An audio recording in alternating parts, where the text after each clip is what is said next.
course. It's like make every price $4.20. Funny number. 69% discount. There's probably a viewer out there that's like, why aren't you talking about Squid Game?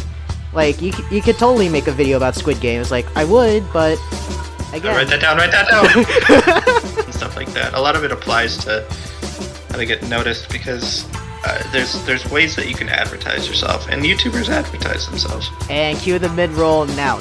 Hello, all you beautiful people out there. Welcome back to Apartment 308. How's everybody doing? How are we all feeling tonight? Hope y'all doing good. Welcome back to the show called This or That, where we just take a topic and debate about it from all sides. Joining me tonight, you've seen this guy over on the Stocks episode. Give it up for the boy Blake. Welcome back, Blake. How you doing? Good, how are you? I am doing mighty fine there, buddy. I'm glad. Yeah, but anyways, guys, tonight's topic, we wanted to talk about something that, you know, myself have been very much, well, put a lot of thought into, and that is the creators versus the audience. Because as of late, I've been noticing this kind of thing where the creators are having a hard time trying to create what they want, but then the audience is coming in and saying what they want out of their creators. So we're gonna go ahead and have a deep discussion about this, and this also applies to myself as well, because, you know, there's some stuff I want to make, but other times there's stuff that people want to see from me. So we'll see how this goes. So if you guys want to hear more on our take about the creators versus the audience, make sure you subscribe to Apartment 308 on YouTube. Like and share the video, comment, and if you're on Spotify, Google Podcasts, or wherever you get your podcast from, make sure you give us a follow and a like. Alright, Blake, you ready for this, boyo? You ready for this, Let's do it, dude. Alright, let's jump into it. So, first thing, how much does audience feedback, aka, you know, some of the comments, impact how one creates something? So, I had a brief stint on Twitch, and I'm not going to delve into that, but I'm going to talk about business and how that feedback is used or interpreted. So for myself, getting that feedback is very, very essential. Without it, you can't really make really impactful decisions on what your customers want, because your customer is going to tell you what they want from you in those comments and in those suggestions.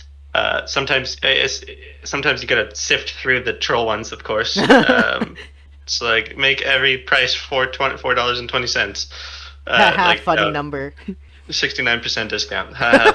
Like, you gotta sift through that bullshit, and also like other well-meaning people's bullshit as well. Like people close to you will tell you what they think you should do, and sometimes the assistance is welcomed, and sometimes they don't necessarily know and understand where you want to take things or your vision. And I'm pretty sure you've dealt with a lot of that when you were starting up your tea business. Oh my god. I'm like, it's constant. It's absolutely constant. Like, even to this day, like, as we're speaking? Yes. Oh my. All the time. In fact, I enlisted the help of a local chef. Let's hope this never gets back to her. Yeah, that's what I thought at first. Was pairing my tea with their stuff, and they had sales experience, and for like 20 years at some company, and that number always changed, by the way. And they said they would mentor me a little bit, and I was like, yeah, sure. And the decisions that they wanted me to make, decisions they had me make, weren't necessarily what I wanted to do. And they got very upset when I didn't like adhere to the decisions that they were making. Like it was to the point of harassment at one point. Like they were harassing you about this? Yes. Oh my. And they were neighbors with my grandparents, so they ended up calling and harassing my grandparents as well. What the hell? It was ridiculous. It ruined an entire day, and Jeez. it was ridiculous. And all because I did, you know, that name change thing I sent out? Oh, yeah. It was by their suggestion that I changed, among other people's suggestion, that I changed the name, and I kind of wanted to change it a while back, but didn't say much about it to anyone. But see, like for you, at least you considered it and asked your peers, including myself. Yeah, I was like, okay, I came up with some variations, some that kept the theme that I currently have, and some that disposed of that current theme. But it wasn't up to their standards, so they berated me and took an entire 3 days to just harass me essentially. And I have since stopped interacting with them, and it's a hard thing to deal with. The hardest thing you deal with is other people, And it's even the ones that say that they're going to help you. Sometimes people that say they're going to help you don't end up helping you. So. It's kind of like that thing where it's like, okay, you're the one driving, the person right next to you is giving you directions, but the next thing you know, that person giving directions is now trying to hog over the wheel this time. It's like, you're supposed to turn this way, not that way. Yeah, and there's a certain way that you do it professionally as well. When you want someone to make a change. When you try to do it professionally, and the next thing you know, you're just being an asshole. Exactly. So. You gotta, as a commentary, you gotta acknowledge the fact that someone else is doing it a certain way, and that they don't have to adopt your decision or idea, and that doesn't necessarily mean it was a bad idea. It just doesn't always work for the other person. Yeah, and it really is kind of really that hard thing because sometimes you don't want to take criticism too personally. And I myself, even as like a designer, like I've taken many critiques where some were very harsh in my opinion, and I took it very personally. But it's still at the end of the day, like I still try to at least adapt to what said client wants. But it's also that thing too. It's like you want to create something that feels like you did this, not your client or customer is putting their hands on this, because if they can do it themselves, they can just do it themselves. Why are they hiring us?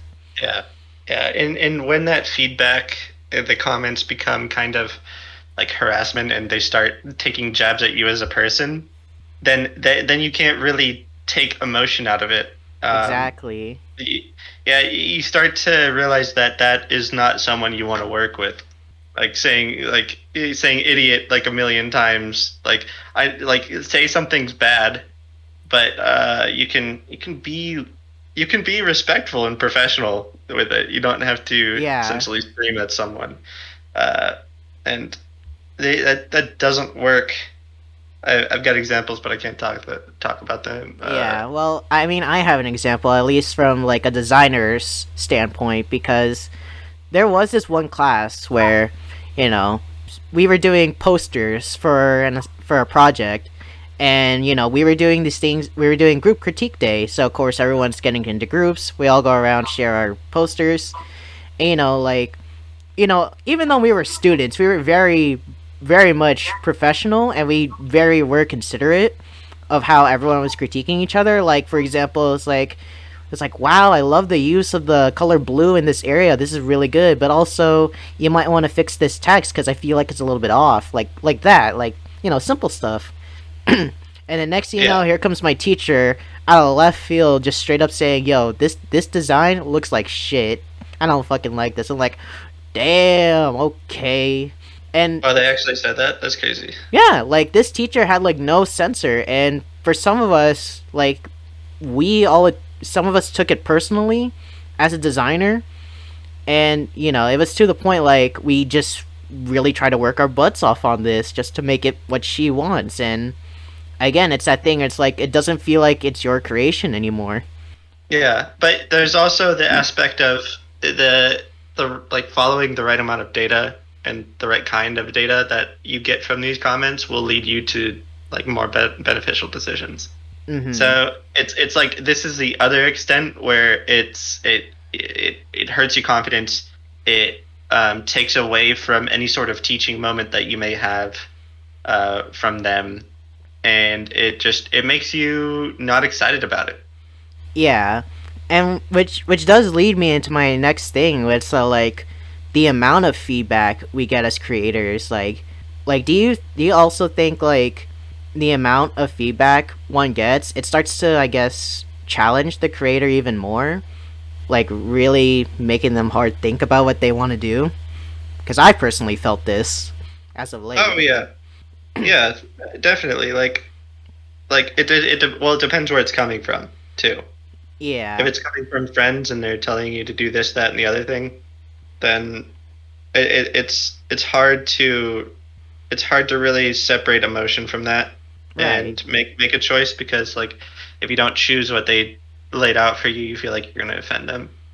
But you should always consider suggestions, but never be told what to do, essentially, because this is your show that you're running. Yeah, like for me myself as of late for this channel, like, you know, I go to people like you, Ryan, Devin, some of our other friends from the old university. Like, I constantly keep going up to you guys, being like, hey, is there anything I can do to make this channel better and make the podcast better?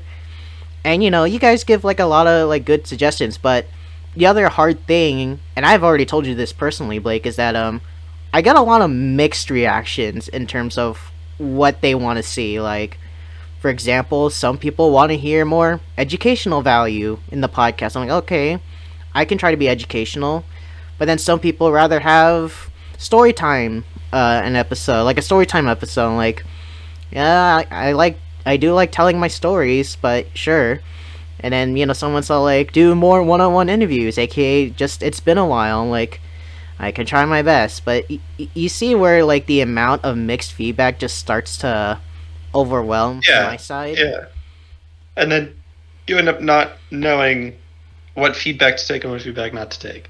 Yeah, like, I mean, for myself, like, I am very open to pretty much trying to do anything, but because of time and also just of technical and mental like limitations, it's like it's kind of hard to figure out what to exactly do.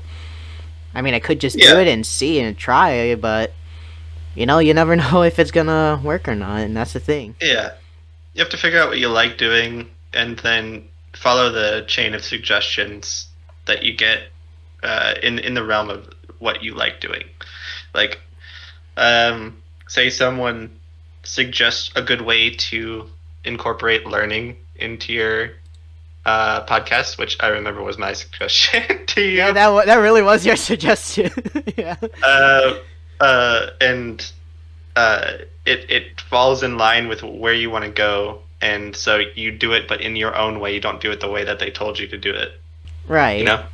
And then there's also a few times where I try to mix things up, because one of the things I really try to do in terms of these podcasts, like for this show, Let's Hang Out, and even for Remember That, like, I try to make sure our stories have some educational value in them. Like, for you, for example, like what you just talked about in the struggle you just had with your tea business, like, that's a lot of educational value right there. Yeah. Yeah, but again, like, just having that mix of what people want to see, it's just a little bit hard. Because, it is getting to the point where it's overwhelming, but, you know, I'm still gonna keep trying, and just hopefully I find the right time for it, but we'll see. Yeah, and, you know, I've been thinking about your content, and it does satisfy a lot of what people think it should, so you're doing a good job listening to the feedback and comments, so pat yourself on the back for that. Yeah, I'm doing a good job. But there's more you can do. There's larger horizons that you can conquer. Like, I know you can do it. Yeah, see, even though I joked about this with you last time, Blake, but I did say you're my quote-unquote manager when it comes to this type of stuff. See, so manager of the year right here, ladies and gentlemen. See, this guy. I'm not going to do any work for you, but I'll get your mental in the right spot. That's what Blake is for, baby. And I trained in League of Legends for that. Go check out the League of Legends episode. No, I'm kidding. Yeah, but one other big question I kind of want to ask you, Blake, since you are a very business professional person, is that does this concept of supply and demand apply to content creation? in Ooh, that's a huge question. Even though I sent you it like a few days before we started hitting record. Oh yeah, I mean, I just I kind of I usually kind of speak from the heart on these, like, but I forgot about this question.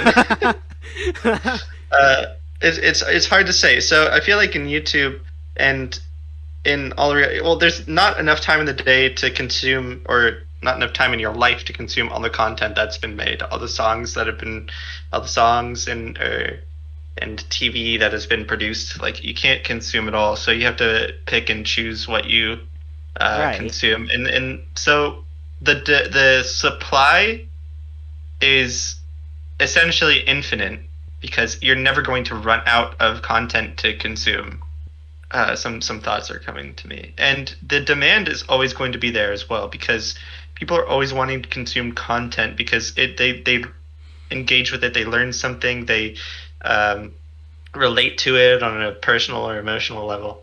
So essentially, it's the type of demand that determines the content that gets consumed. Mm-hmm. Like, there's only so much demand for say a YouTube video about how to mine Bitcoin. Like, there's only a handful of or there's a large handful of individuals that will like search for that content, but Yeah. there's a limit. Like, I know people that don't care about this stuff. I know people that don't want to get into it or anything like that, so they won't want to consume that. So they have there's a limit to the demand on types of content, and the relevance of content to today as well. Like, I mean, like 10 years ago, Bitcoin content, I don't even know what Bitcoin content was like, but I'm just assuming here.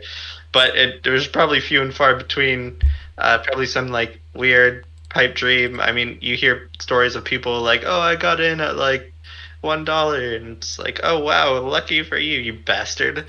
Like, you made the stupidest gamble of gambles, and it paid off for you. Congratulations. Because some of those people put thousands of dollars into it. They really do. They really do. One of the first Bitcoin millionaires was a kid who was like, you know what? Instead of getting money for college, grandma and grandpa, I want I want the money Bitcoin. up front, and I'm going to buy Bitcoin with it. Bruh. And then, like, some odd years later, he became a millionaire. The fucking foresight you gotta have, fucking luck you gotta, and like, I don't know how can someone just start us off that early and then later, boom. Yeah, I'm digressing a bit here, but the point being is, I have demand for Bitcoin content, but not everyone does, and it's all about the timing and the type and what audience you want to create or what customers you want to serve. Yeah, and one other thing, like, we also did mention this last time, Blake, is that the demand changes all the time. Like, what people want to see just changes all the time, like a stock market. Yeah, exactly. And that's probably also another hard thing too, is trying to keep up on trend. Like, say for example, there's probably a viewer out there that's like, why aren't you talking about Squid Game? Like, you could totally make a video about Squid Game. It's like, I would, but again, Write that down. I haven't even seen it yet. Me neither. Me neither. Or yeah, but it's like things like that where it's like, of course there's certain trends I want to talk about, like, you know, like Netflix dramas, video games and all that, but it's like there's of course other stuff I want to create on my own hand. And you know, of course some people are gonna be okay with that. It's like, all right, you're gonna create what you like and what you want, or what you think others want to see, and like that's completely okay. But of course, like, I feel like society today just wants to be like, you have to be on trend or else you're not relevant. I'm just like, what? Well, I mean, that's what's in the forefront of people's minds most of the time. Like, if Minecraft is doing really well right now, then Minecraft YouTubers are going to be doing well. But as the game gets less popular, which it will over time, like, that content's not going to be as consumed as much. there's a graph. It's the business life cycle graph. It has there's this life cycle that you can kind of see something growing, maturing, and then plateauing and eventually dying. Like that's how. Yeah, that's just death. That's it. Yeah. It's like look at the Sega Genesis, like a console, for example. Like it had a point where it was like, oh, super popular and wow, kind of is doing really well, and games are coming out for it, growth, and then starts to plateau when other consoles come out or games don't get created for as much, and then the inevitable death of that product occurs. That yeah, and that's the one thing. That's the thing I'm kind of afraid of. It's just like there's just not. I feel like this channel's just gonna die soon. It's just because I can't really keep up and all that. Yeah, well, it's like, hey, talk about the trends that are interesting to you, and then you can build something around that. Like you don't have to talk about every single freaking trend. But I feel like Squid Game would be interesting to you, and like something that you can be like, oh, content review of a Squid Game, like something like that. You could do that with like a panel of 3 other people, and you could talk about it. I mean, not gonna lie, Blake. Like, I mentioned this too in the anniversary episode that I made with Ryan and Aya. But there was a point. After I got back from my vacation, I'm just like, what if I can do either a video essay or a video review about something I like? Like People love that shit. I mean, if as long as you're saying like perspective enhancing ideas and not just garbage, like well, that's just my opinion. But some people do really well with just spouting nonsense. Right, like kind of like how we're doing. Yeah, exactly. Have you seen those stupid internet or TikToks or internet videos where people are like watching this crash simulator and like saying whether or not they would survive, like falling down a hill? It's so stupid. It's so fucking stupid. I've never seen those. But they're ridiculous. But then again, I don't have TikTok either, so. Damn, Brian, get on trend. Wow, Blake, thanks. No, but like even that too. Like I know this is kind of off topic, but I did mention this in the social media episode I did with Sam a while back, where it's like why I don't have TikTok, because it's more like, I'm used to Instagram, I'm used to YouTube, but since a lot of people are just re-uploading TikToks onto those platforms, I'm like, there's just no point in getting TikTok now. I'm just seeing the cringe anyway on these platforms. Well, that's true. However you consume it. But one of our friends did bring up an interesting point from a programmer's perspective, and that is TikTok's algorithm is actually really good in terms of what people want to see and what they try to filter out. And I'm just like, you have a point. Good. It's ridiculously good. I'm just like, yeah, like TikTok's algorithm. Like, there's so many reasons. Like, there's a certain Twitch streamer, a small Twitch streamer I follow, and next thing you know, she's getting sponsored by Crunchyroll just because of her TikTok account. I'm just like, what? This is absolutely crazy. Yeah, the algorithm knows where to put you. I'm starting to think I have ADHD because of the fucking TikTok algorithm. It's like it's giving me all this ADHD content, and I like a lot of it I kind of feel, but I know some of it's kind of interesting, like how the human brain works. I don't know if I'm interested in it. Like I get like historians on TikTok and scientists on TikTok. That's what I get on TikTok. Now I wish I should have invited someone who was studying psychology to go into this. Oh yeah. But anyway, I feel like we're getting a little off track. Yeah, but you kind of see what I mean. Like, even too, like, because everyone knows how YouTube algorithm works at this point, where your content pretty much has to be relatable, and what's in the video also has to be repetitive, like, throughout. So, say for example, our boba episode I did like a long time ago, just keep saying the word boba, and next thing you know, the algorithm might pick up on that and put it with the boba or food section. So I guess it also depends on that too. But again, that's a whole different. Depends on your title. Yeah, it all depends. And It all depends on that clickbait title, baby. and I feel like where the rest of your account, like YouTube account, stays. Like no one like truly knows how the algorithms work. People have data, and there's businesses that help track it and try to understand the algorithms, like YouTube and Google. But I didn't know there was an entire business for algorithm tracking. And essentially it's just people trying to guess. Same with like Google Ads. It's people making very educated guesses because they have a lot of data to back it up. Now that's a lot of data. Exactly. Yeah, and again, this is something that you also have to deal with too in terms of your tea business too, right? Yeah, that's why I'm talking about the Google Ads and stuff like that. A lot of it applies to how to get noticed because there's ways that you can advertise yourself, and YouTubers advertise themselves. And cue the mid roll now. No, I'm kidding. Nah, but yeah, I guess in a sense, like it's also a challenge for a lot of creators again with dealing with algorithms and I guess the platform as well, whichever platform they're using. Yeah. Oh, and remind your audience to like and subscribe. Why haven't you hit subscribe yet? God damn it! It's literally right there. Yeah, I mean, people forget if you don't remind them. It's like a call to action. It's like a shop now button, essentially.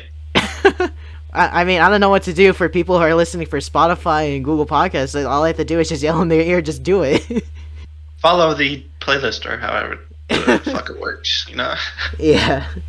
But anyways, moving on, it's like, you know, after receiving a whole bunch of feedback, a whole bunch of responses from a lot of customers, clients, or whoever it is, like, and I'm pretty sure we just mentioned this already, but like, what are the drawbacks to when a creator has to just give in to what the feedback is?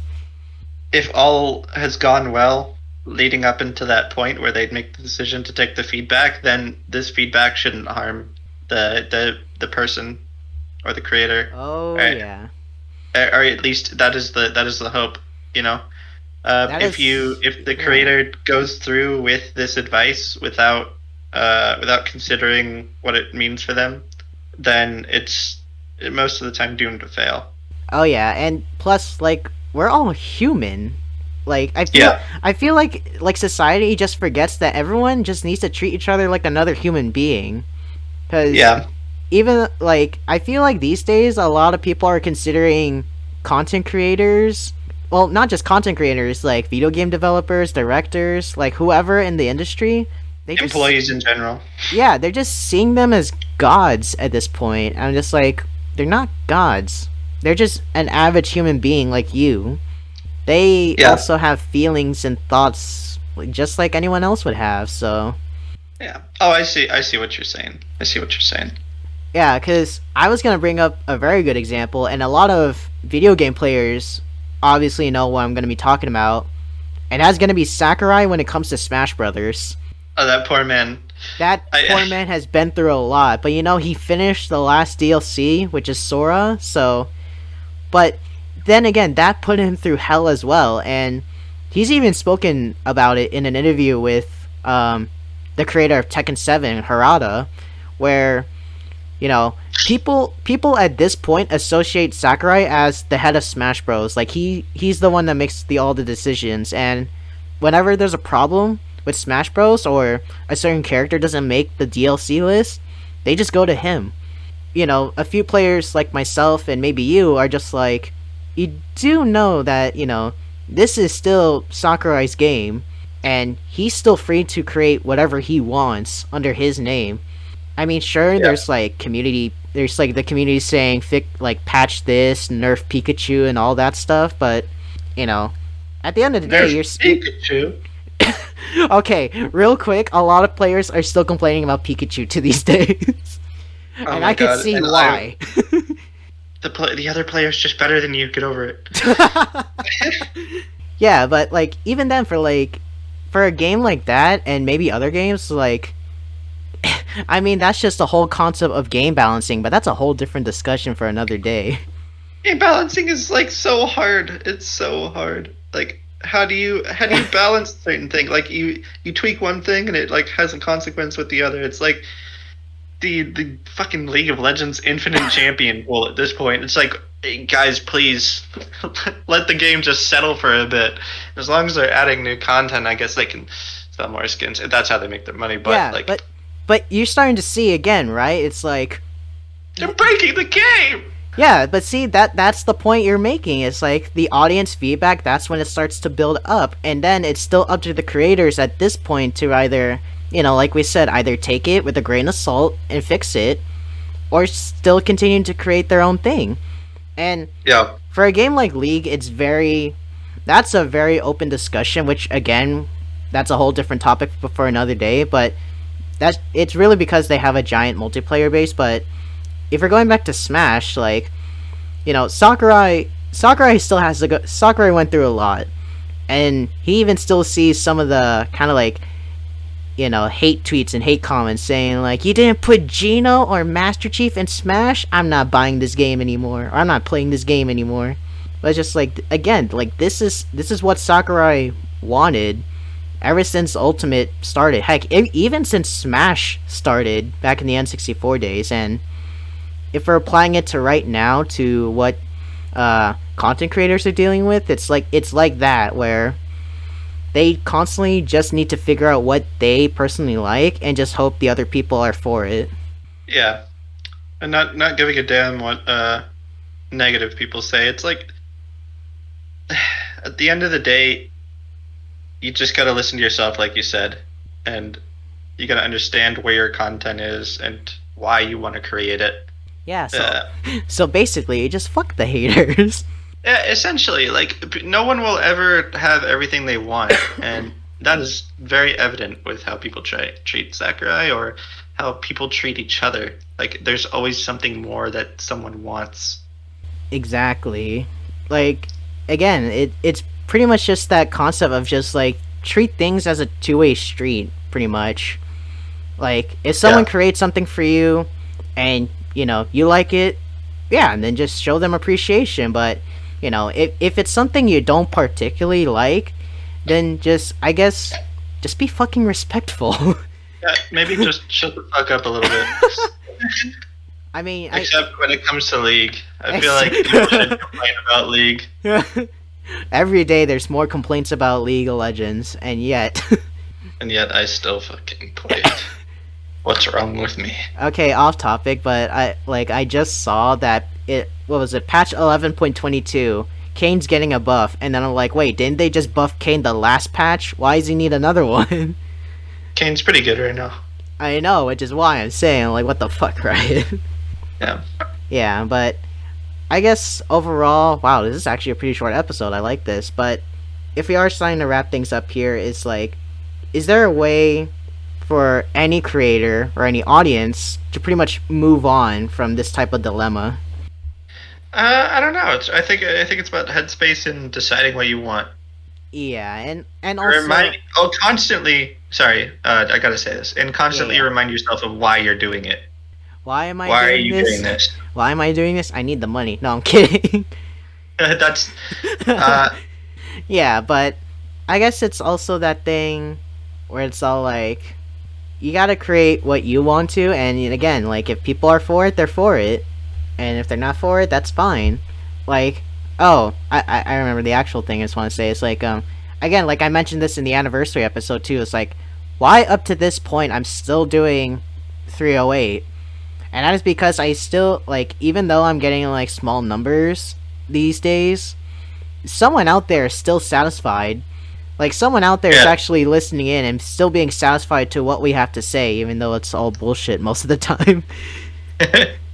But yeah, and like even satisfying you, Blake, like, because, every time I have you on, or say Ryan, or Aya, or even Devin, like, whenever I do post these videos in these episodes to Spotify and or YouTube, it's like, you guys just feel so happy that you guys got featured.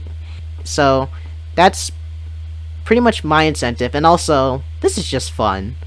Yeah, it's fun. It's something to do. Like, yeah, honestly, just getting to talk random bullshit about stuff kind of like we want to talk about and what's going on with the world, like, it's just fun. Until I get a real job. Yeah. Same thing. Job hunting be hard, guys. And I think that's gonna be the next episode soon. But yeah, I think that should wrap it up for today's episode of This or That. But before we go, of course we gotta shout out our boy Blake here.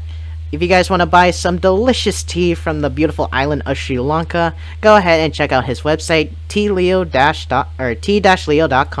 where you can find a good variety amount of tea, really tasty, really helps get you in the right mindset. It's so good. You guys should check it out. Did I do a good job on that? Oh, you did great. You did great. Just making sure. And yeah, and with that, guys, thank you all for tuning in, and we'll see y'all in the next episode. Bye bye. Thank you. Bye.